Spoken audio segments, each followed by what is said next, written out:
श्री स्वामी समर्थ. जय जय स्वामी समर्थ. नमस्कार मैत्रिणींनो, स्वागत आहे तुम्हा सर्वांचं पुन्हा एकदा माझ्या या नवीन व्हिडिओमध्ये. येत्या 13 ऑगस्टला वार आहे गुरुवार आणि या दिवसापासून पवित्र असा श्रावण महिना सुरू होणार आहे. श्रावण महिना हा अतिशय पवित्र महिना आहे. भगवान शिवशंकरांच्या उपासनेचा महिना मानला जातो आणि या श्रावण महिन्यात येणाऱ्या प्रत्येक सोमवारचं व्रत अगदी श्रद्धेनं भक्तिभावानं करतात.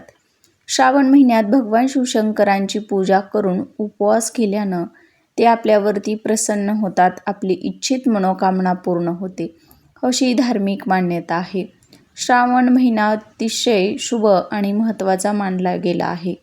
या महिन्यात माता पार्वतीनं कठोर तपश्चर्या करून भगवान शिवशंकरांना प्रसन्न करून घेतले होते आणि म्हणून श्रावण महिन्यामध्ये प्रत्येक सोमवारी जर सुवासिनी स्त्रियांनी व्रत केलं तर त्यांना अखंड सौभाग्य प्राप्त होतं. पतीच्या आयुष्यातील सर्व समस्या अडचणी दूर होऊन पतीला दीर्घायुष्य लाभतं आणि म्हणूनच अनेक विवाहित स्त्रिया या श्रावण महिन्यात सोमवारचं व्रत करून भगवान शिवशंकरांची पूजा उपासना करतात, शिवामूठ वाहतात. या श्रावण महिन्यामध्ये भगवान शिवशंकर सासरी येतात, म्हणजेच पृथ्वीवरती येत असतात आणि म्हणूनच या महिन्यात आपण जी काही सेवा, उपासना, व्रत, वैकल्य करतो तर त्या सेवेचं, त्या उपायाचं आपल्याला 100% फळ प्राप्त होतं. श्रावण महिन्यात येणारा प्रत्येक दिवस धार्मिक दृष्टीनं खूप महत्त्वाचा मानला गेला आहे. या संपूर्ण श्रावण महिन्यात शिवशंकरांची उपासना करण्याचं महत्त्व आहे आणि सगळ्यात महत्त्वाची गोष्ट, या काळात सर्व शिवभक्त आपल्या आहारातील काही पदार्थांचा त्याग करतात. या पवित्र महिन्यात अनेक पदार्थ खाणं हे वर्ज्य मानलं गेलं आहे. जर या श्रावणात आपण हे जे पदार्थ खाल्ले तर त्याचा वाईट परिणाम, दुष्परिणाम हा आपल्या आरोग्यावरती आणि आपल्या आयुष्यावरती होत असतो आणि म्हणूनच या पवित्र काळात विशिष्ट आहाराचं पालन करणं खूप महत्त्वाचं मानलं जातं. या महिन्यात विशिष्ट आणि महत्त्वाचे नियम हे देखील आपल्याला पाळायचे असतात, तरच आपण केलेल्या व्रताचं फळ हे आपल्याला प्राप्त होत असतो आणि तेच नियम आपण आजच्या या व्हिडिओमध्ये पाहणार आहोत. त्यामुळे तुम्ही हा व्हिडिओ स्किप न करता शेवटपर्यंत पाहायचा आहे, त्यामुळे तुम्हाला योग्य ती माहिती मिळून जाणार आहे. आणि चॅनलवरती नवीन आला असाल तर प्लीज चॅनलला सबस्क्राईब करायचं आहे आणि कमेंट बॉक्समध्ये ओम नमः शिवाय लिहायला अजिबात विसरायचं नाही. चला तर मग अशा नवीन सुंदर व्हिडिओला सुरुवात करूया.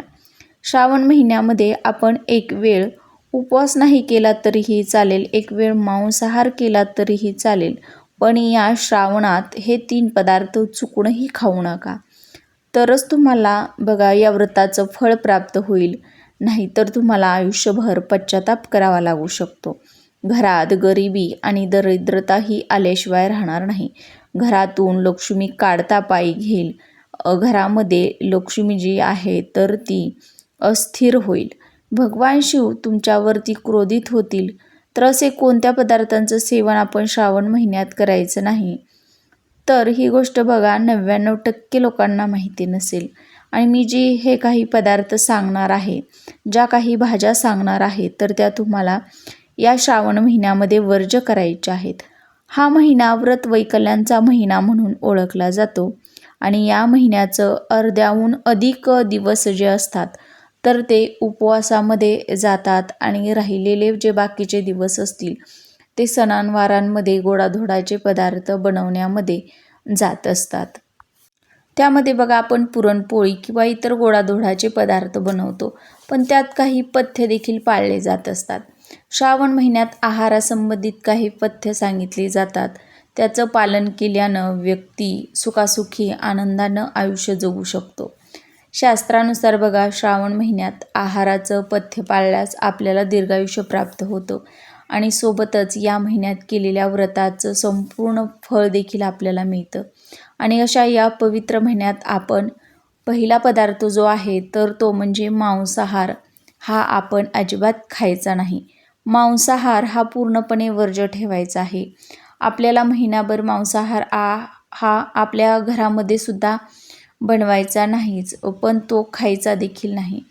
मांसाहाराला स्पर्श देखील करायचा नाही.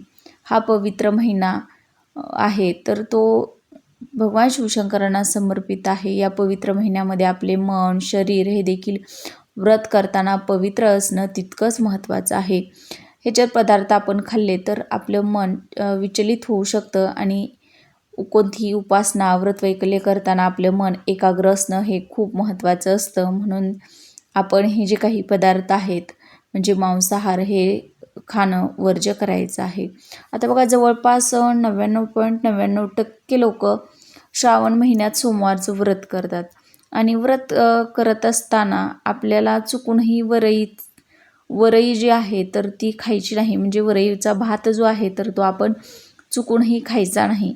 बऱ्याच भागात याला भगर असं सुद्धा म्हणतात. तर ती भगर खाणं आपल्याला या उपवासामध्ये वर्ज्य करायची आहे. तर ती देखील आपण चुकूनही खायची नाही आणि खाल्ली तर त्या व्रताचं कोणतंच फळ आपल्याला मिळणार नाही. आता उपवासामध्ये आपण फळं खातो तर फळं खात असताना देखील आपण फणस, जांभूळ याचं सेवन जे आहे तर ते करायचं नाही. ही जी फळं आहेत तर ती श्रावण महिन्यात खाणं आपल्याला टाळायचं आहे. त्यासोबतच बघा श्रावण महिन्यामध्ये आपण शिवलिंगावरती दुधानं अभिषेक करत असतो आणि म्हणूनच आपण श्रावण महिन्यामध्ये दूध किंवा दुधापासून बनवलेले कोणतेही पदार्थ जे आहेत तर ते खाणं वर्ज्य करायचं आहे.